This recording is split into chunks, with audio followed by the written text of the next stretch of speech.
आज शाळेमध्ये इयत्ता 6वी आणि 7वीच्या विद्यार्थ्यांसोबत आम्ही एक छोटी पण खूप उपयुक्त अशी ॲक्टिव्हिटी घेतली आहे.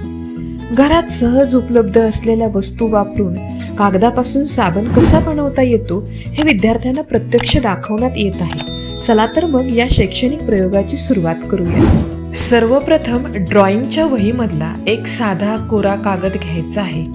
हा कागद उपलब्ध नसेल तर A4 साईजचा पांढरा कोरा कागद घेतला तरी चालेल. आता हा कागद नीट सरळ ठेवून त्याच्या समान आकाराच्या घड्या घालायच्या आहेत. घडी घालताना कागद सरळ आणि नीट दाबून घडी घाला. घड्या घातल्यानंतर कात्रीच्या मदतीने कागद आयताकृती आकारात कापून घ्यायचा आहे. हे कापलेले आयताकार कागदाचे तुकडे पुढच्या टप्प्यात साबण तयार करण्यासाठी उपयोगात येणार आहे. त्यामुळे ही कृती लक्षपूर्वक आणि काळजीपूर्वक करा. आता मी करत असलेल्या कृतीकडे नीट लक्ष द्या. मी ज्याप्रमाणे कागदाचे छोटे छोटे आयताकृती तुकडे करीत आहेत त्याचप्रमाणे तुम्हाला देखील तसे तुकडे करायचे आहेत. हे तुकडे करत असताना शक्यतो समान आकाराचे असावेत, म्हणजे पुढची प्रक्रिया करायला तुम्हाला सोपी जाईल. कात्री वापरताना काळजी घ्या आणि कागद नीट सरळ कापा. मी केलेली कृती आता विद्यार्थ्यांनी काळजीपूर्वक बघितलेली आहे. आता इथून पुढे या कृतीमध्ये विद्यार्थ्यांचा प्रत्यक्ष सहभाग पाहायला देखील तुम्हाला मिळेल. इयत्ता 7वीतील विद्यार्थी स्वराज निकम याने आता कात्रीच्या मदतीने कोऱ्या कागदाचे आयताकार तुकडे केलेले आहेत आणि त्याचे तुकडे करून झाल्यानंतर इयत्ता 7वीतील आर्यन हा देखील विद्यार्थी तीच कृती करीत आहेत आणि तीही अगदी काळजीपूर्वक. अशा प्रकारे आमचे कागदाचे आयताकृती लहान तुकडे करून झालेले आहेत. आता साबण तयार करण्याच्या पुढच्या टप्प्याकडे आपण जाऊयात. सर्वप्रथम इयत्ता 7वीतील विद्यार्थी स्वराज एका बाउलमध्ये थोडं कोलगेट टाकतो.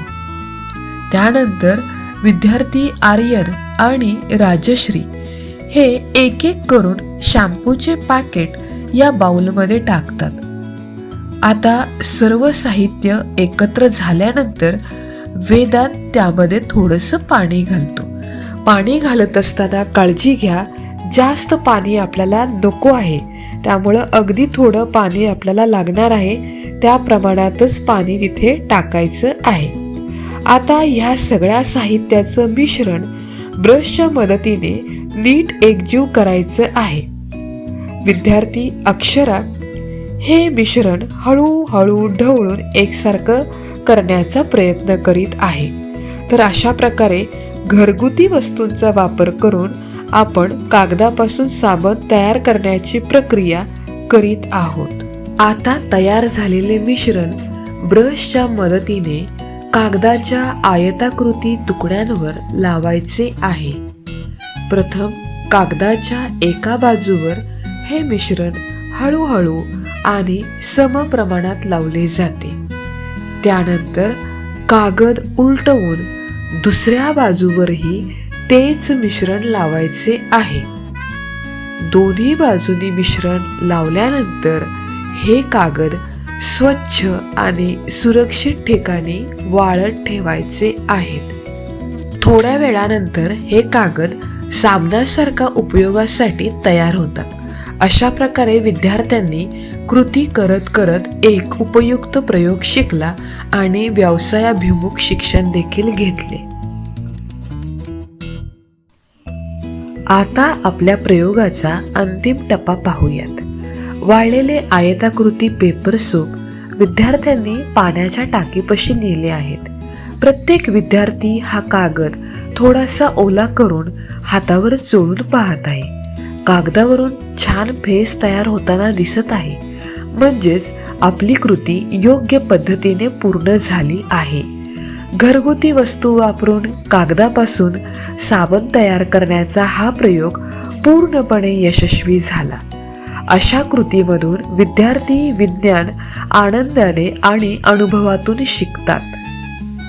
अशाच उपयुक्त आणि शैक्षणिक व्हिडिओजसाठी आमच्या चॅनलला नक्की सबस्क्राईब करा.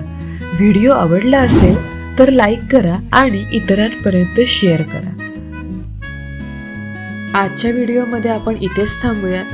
भेटूयात आपण पुन्हा नवीन व्हिडिओमध्ये. तोपर्यंत धन्यवाद.